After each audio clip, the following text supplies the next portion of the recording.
tuzawurye ntuzaturye. Yego rwose. Nabikomojeho umukinnyi wa filime benshi bakuzi muri Stimed, nubwo hari n'izindi uri gukinamo, hari n'indi nabonye muri iyi minsi nshya nayo uri kugaragaramo, nyiri no kuyamamaza cyane. Mu by'ukuri watangiye ibintu byo gukina filime ute? Urugendo rwanjye rwo gukina filime habanje kujya haza bari abanyamahanga baza gukinisha filime mu byerekeranye n'ibya jenoside. Hanyuma nkagenda nkagaragara mu rusengero Saint Paul Sainte Famille, mpfutse narakomeretse ariko nkaba ntari nakabyinjiramo neza. Hanyuma 2011 nibwo naje kuba ngenda ku muhanda hariya hafi ya 40 mpura n'abantu bashatse umuntu bamubuze. Hanyuma bansaba kuba nabakinira akantu gato, ndagakina karabaryohera, hanyuma ninjira gutyo. Ubwo ni nihe filime icyo gihe bari babuze umuntu ukihaza wigendera bisanzwe kuri 40 unatuye muri biriya bice? Ubwo nkeka niho warutuye n'icyo gihe? Niho ntuye. Niho warutuye n'icyo gihe. Ubwo urigenderaga bisanzwe. Iyi nihe filime bashakiraga umukinnyi bamubuze? Umukinnyi bari bamufite ariko aza kubahemukira, akuraho na telefone.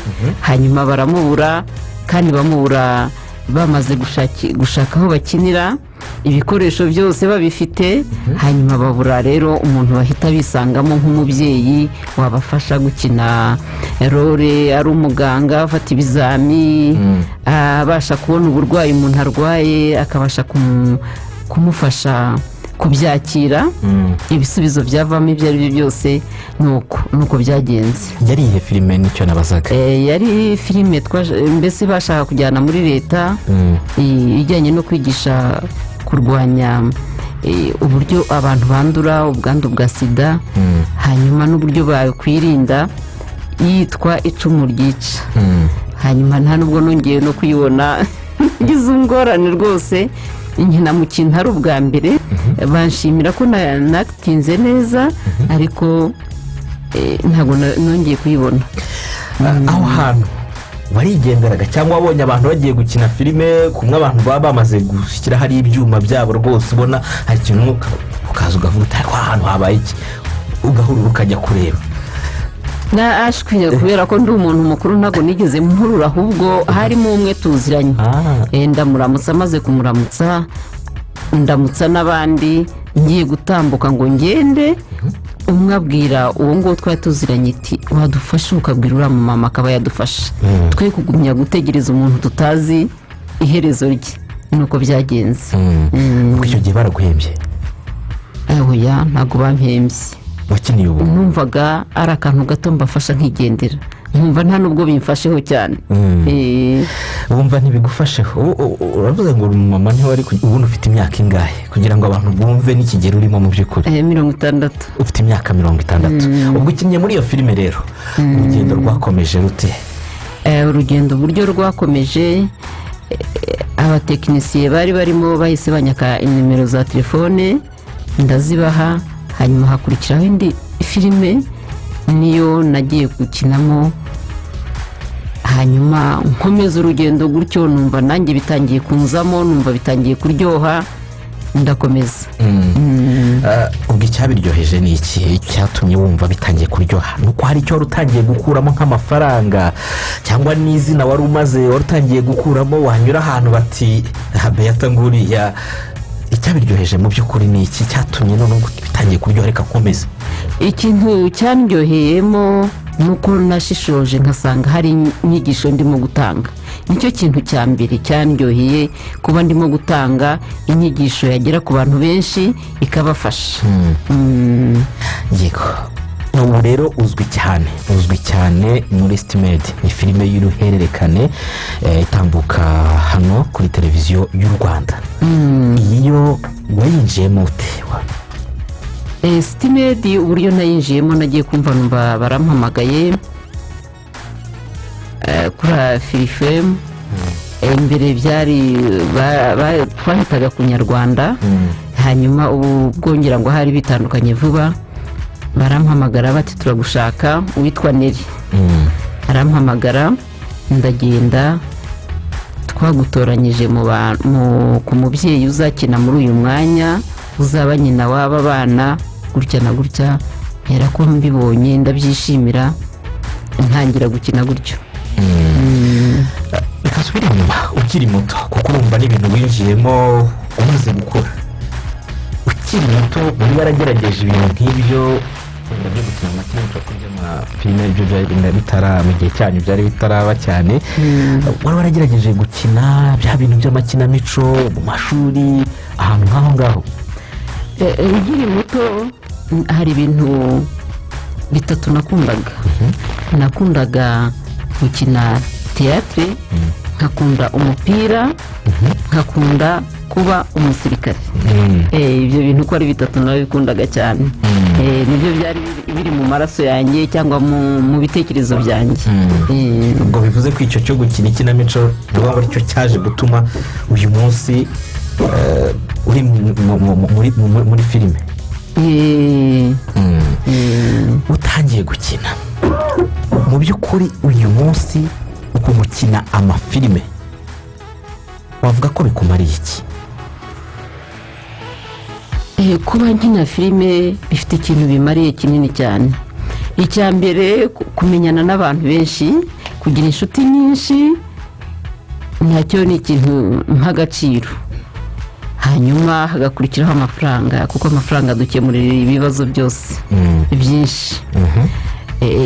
mbese inshuti, kubona amafaranga, kwitinyuka, nabyo tubishyiremo.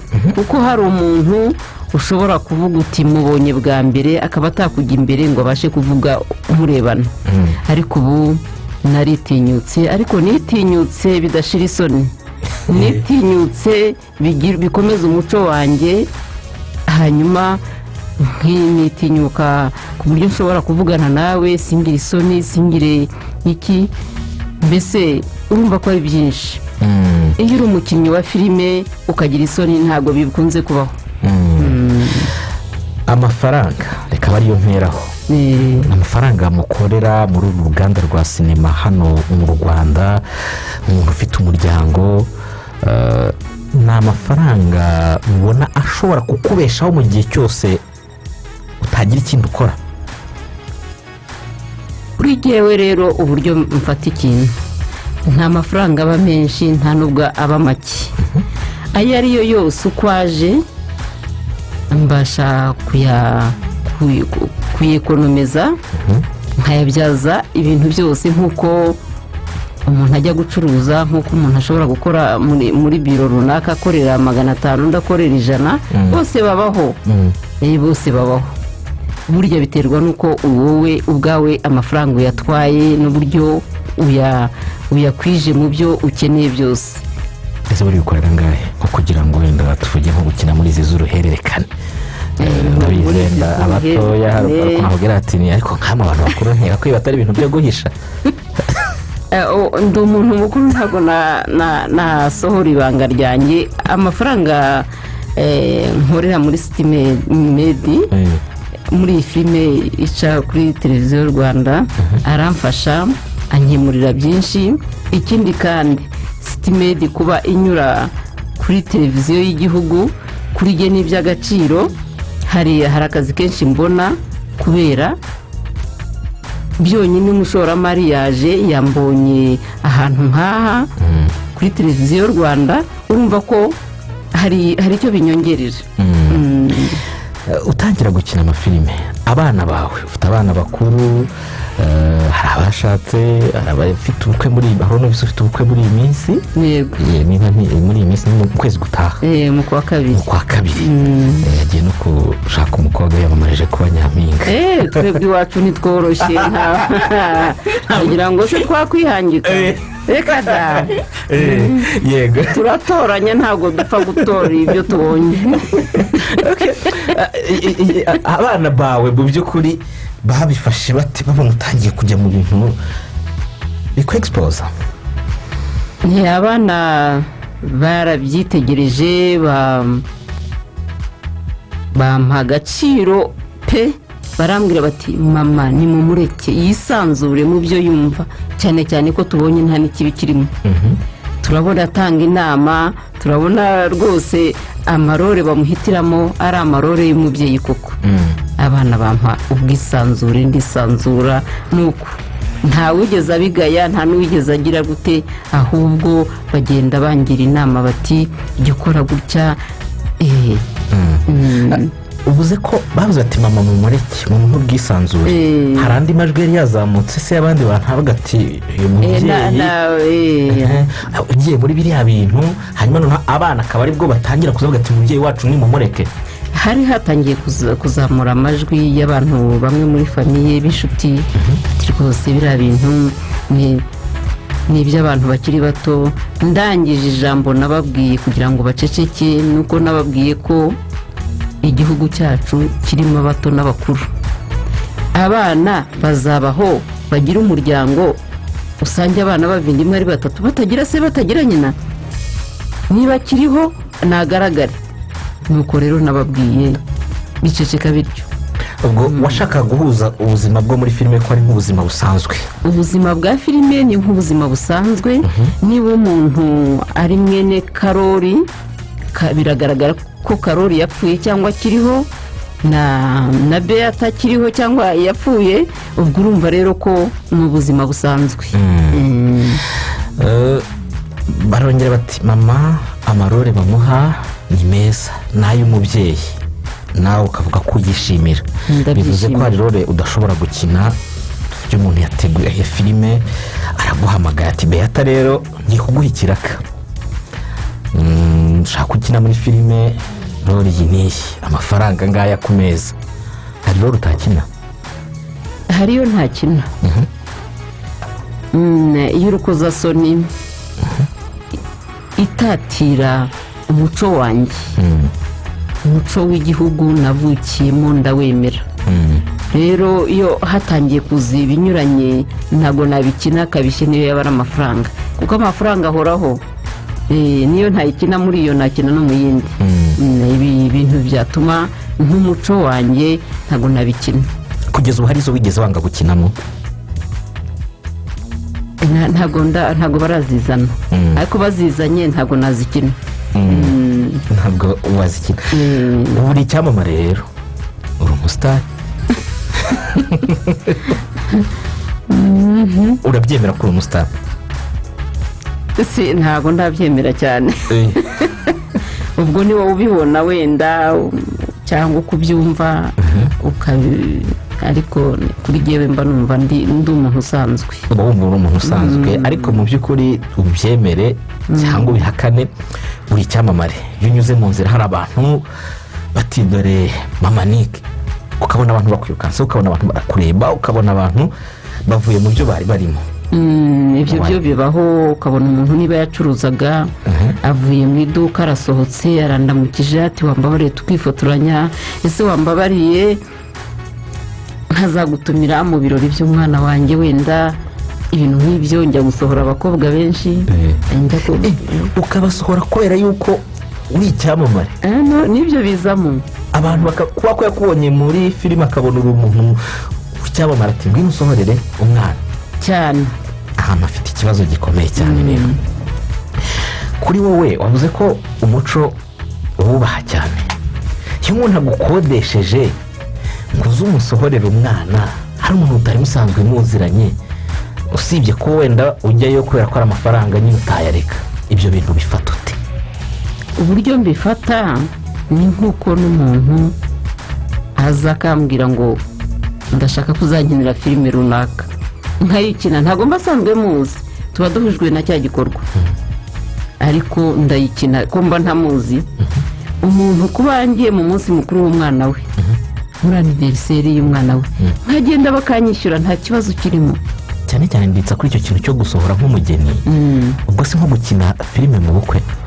none ntacyo byaba bitwaye. wowe wakodesha umuntu ngo azasohore umwana wawe, cyangwa tuvuge wenda ufite umukobwa ugakodesha wenda nk'undi musore ngo azamusohore nka musaza we, kandi kubera ko ngo umufashe kubera ko ari icyamamare, kugira ngo ya mafoto azaryohe buri muntu agira uko yumva ibintu. ngewe nzi neza ko niyo naba ntagira umwana adafite nyirasenge nshaka uhagarariye nyirasenge. ntabwo ngewe ibyo nabyitaho, ariko buri muntu agira uko yumva ikintu. kandi mpamya ko n'aba nyirasenge b'abana b'u Rwanda bose birashoboka, kuko twese turi abavandimwe. nge naba musaza wa papa wawe, naba musaza wa se wuriya na gutyo, byose birashoboka. mba nagiye mu rwego rwa nyirasenge w'umwana, kandi nyirasenge w'umwana byanze bikunze baba barebye bagasanga dufite agasura ahantu tugiye kujyanisha. ibyo ndabyumva rwose, ariko ni ikintu gihari muri iki gihe, ugasanga umuntu afasha abantu bagomba kumwambarira, yaba umukobwa yaba umuhungu yaba ba nyirasenge, nabo usanga banabafite, twirengagize n'abatabafite kuko icyo cyo birumvikana. aho ugasanga nawe afite akabugata niya ntabwo yansohora, hano umukobwa ku giti cye ntabwo azaryoshya amafoto, nkeneye undi muntu uza akaryoshya amafoto, noneho yaba ari icyamamare nkawe abantu bazabone ko nasohowe n'umuntu w'umusitari. ibyo bintu bishyigikiye. nakubwiye ngo buri muntu agira imitekerereze ye, uko afata ibintu, ubwo we ni uko aba yabifashe, kandi wasanga atanamufite nyirasenge. noneho nkaba nyirasenge cyane cyane ko tunasa. ese buriya iyo witegereje Nick ngiye nkaba nyirasenge ukeka ko byakwanga? urabona tudasa, no mu mikino abantu birirwa bambaza ngo ese ntacyo umupfana, ese ntacyo umupfana. ayo nayo urayarya rero? ndayarya, erega bari amanyarwanda kandi ari amafaranga. buriya se ubaca angahe? n'ibanga urumva hano hari abakobwa bashobora niba abakobwa baza, ahubwo baze njye mbagira n'inama bajye bamenya kwihangana, bagende bajye mu ngo zabo bazubake, bamenye kwihangana, kuko urugamba rwose umuntu arujyaho akamenya uburyo yitwara n'uburyo yihangana. niyo haza inzara ukihangana, haza byinshi ukabirya, haza izuba ukihangana, hagwa imvura ukihangana. rero nabonye kubaka ni ikintu gisaba kwihangana. utihanganye ntacyo wakora. no mu kazi aho uri ushobora kugira mugenzi wawe yakubera ikigeragezo, utakwihangana ukamusiga ku ntebe ukagenda, kandi agasigara akora. yego. twibutse abadukurikiye, turi mu kiganiro Samedi Détente, turi kuganira n'umutumirwa wacu wa mbere, ni umukinnyi wa filime yitwa Mukakamanzi Beata, ariko benshi bamuzi muri Stimade nka Mama Nick. nabivuze rero ejo bundi wanagaragaye, hari ibintu biherutse kugaragaramo byo kwerekana imideri. ibi byo wabyinjiyemo ute, byo kwerekana imideri? byo kwerekana imideri nasanze urubyiruko rufite insanganyamatsiko nziza cyane, inkora ku mutima, bansaba kuzaza kuba ndi kumwe nabo. ndagenda rero tuba hamwe, kandi yewe mpamya ko abantu tunganya imyaka ashobora kureba uburyo nambaye akabikunda, akavuga ati nanjye ndodesheje kuriya, byaba byiza cyane. insanganyamatsiko bari bafite niyo ko kwerekana ko ushobora kwikwiza kandi ukaba uri mwiza, ubwiza bw'uwikwije.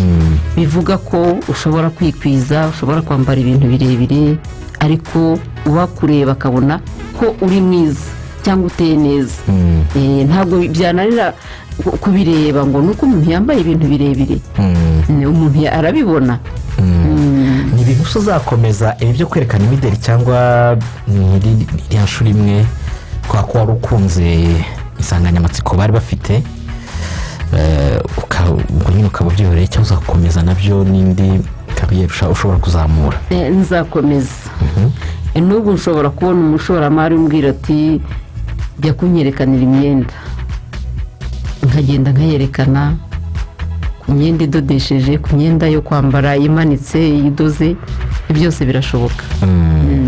yego reka tujye mu kindi gice mbere yuko tunakira ibibazo by'abantu bashaka kugira icyo bakubaza. tugiye mu gice cya tikitaki n'utuzi tw'amatsiko kugira ngo abantu bakomeze kurushaho kukumenya. Baragukunda nibyo mu mafilime bakubonamo, ariko hari ibindi bakeneye no kumenya ku buzima bwawe cyane. Twagiye Deni. yesi twagiye. ndaza gukoresha izina rya mama Nick kuko ni iry'abantu benshi bakumenyereyeho. mama Nick, mu masaha 24 nagize umunsi, ni ikihe gikorwa utakazaho amasaha menshi? igikorwa ntakazaho umwanya munini ni umwandiko nzajya gukina. kuko mufatira umwanya nkawutekerezaho, nkawusoma, nkawutekerezaho. naho indi mirimo yo mu rugo haba hari abana barayikora, ariko nanjye nkagira icyo nkora.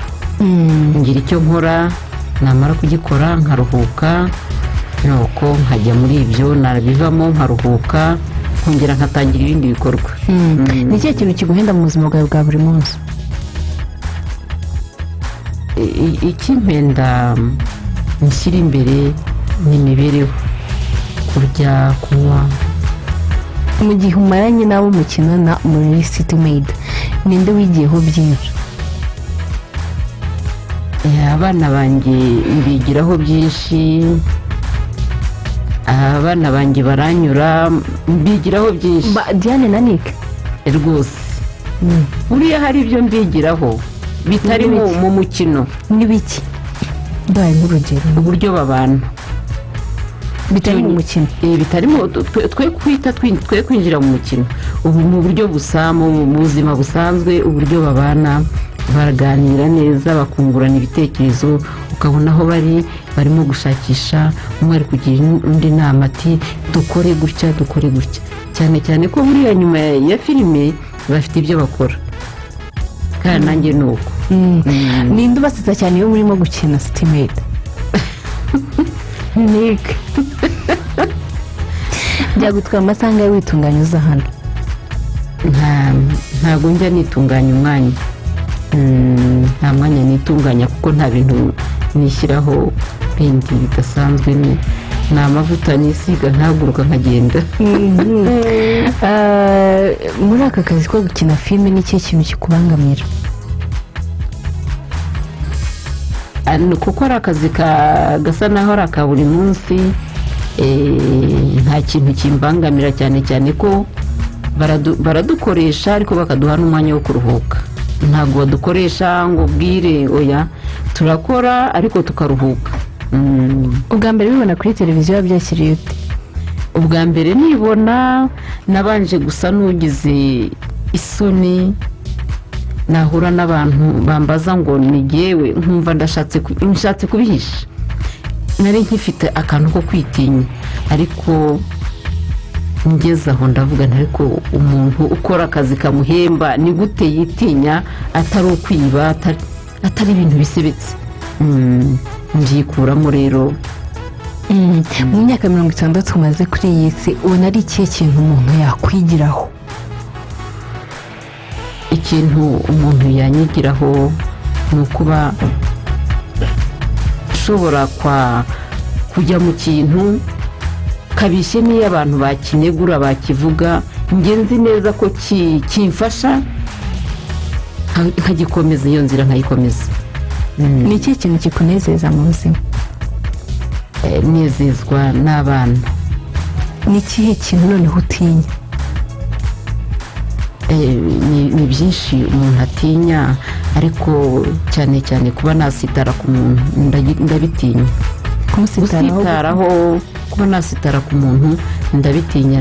gusitara mvuga kuba nahemukira umuntu, ni ikintu numva kitava ku mutima wanjye, cyaba umugayo, nkagitinya. rero nkumva nagerageza kwitwararika, kabishye niyo nahura n'ikigeragezo gituma nsitara ku muntu, ariko musaba imbabazi kugira ngo bishire.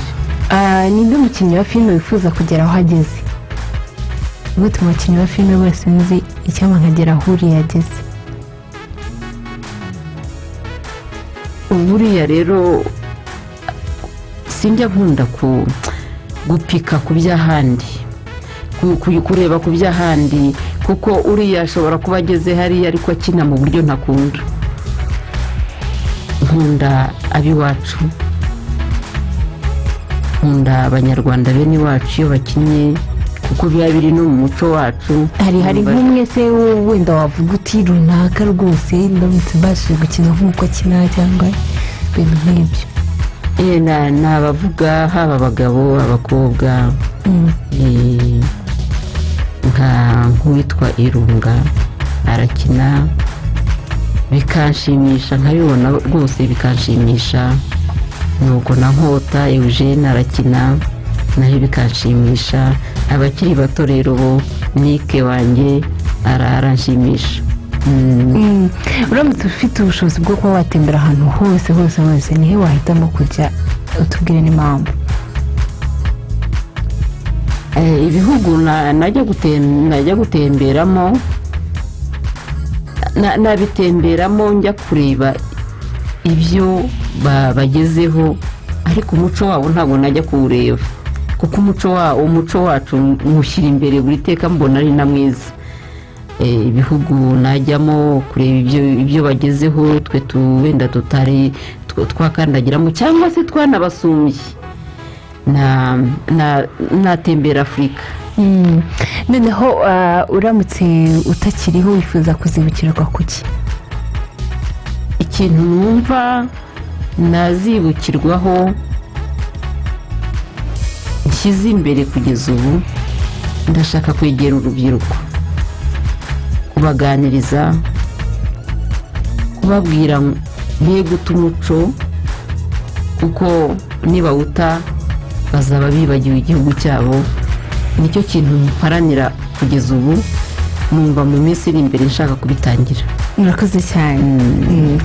agahani naho dusoreje TikTok, ariko mbere yuko tukurekura turaca mu bibazo abantu bagiye bakubaza kuri page yacu ya Facebook ndetse no kuri WhatsApp, ibibazo nka 2 cyangwa 3 uza gusubiza hanyuma tukabona uko kurekura. uyu nguyu ati mwiriwe nitwa Gloria, ati mutubwire ko tumukunda cyane, ati mutubarize uwo mubyeyi niba mu rwego rwo kubaha umuco nyarwanda niba gukodesha nyirasenge w'umuntu cyangwa umubyeyi ko ariyo nama yatugira kuko ndumva abishyigikiye mu gihe umuntu afite ababyeyi kuba yakodesha abandi babasimbura, niba wumva ariyo nama wabagira. ntabwo iyo nama nayibagira abakobwa beza abahungu beza mutanyumva nabi. umuntu ashobora kuba ntawagira, navuze ko umuntu ashobora kuba ntawagira akagufata ukaza ukamusohora, ntabwo icyo gihe waba ukoze ikosa. nta nubwo waba urenze kuri nyogosenge ngo aha ngo wenda ufite icyo wamunenzeho, ahubwo byaturutse ko ntawe ufite. ikindi kandi muhumure abakobwa beza abahungu beza, nimumpamagara nzaza nubahiriza ibyanyu rwose mbyubahirize bibe byiza bibe ibirori byiza. urakoze rero, turagushimiye ko wabanye natwe muri iki kiganiro. ese buriya watangiye kuyoboka imbuga nkoranyambaga nawe ugazikoresha? ndazikoresha kuko mbona ntacyo bitwaye kereka kubirangarira kandi ngenzi icyo nkora. ushobora kubirebaho iminota 20 nta kiba yishe ku munsi mu kazi kanjye. ubwo nko kuri Instagram ukoresha amazina Mukakamanzi Beata. yego urakoze cyane, urakoze kubana natwe. Mukakamanzi Beata muzi nka Mama Nick muri Stimate, nawe umutumirwa wacu wa mbere mu kiganiro cya none. Reka twumve muzika kandi turakomeza n'andi makuru.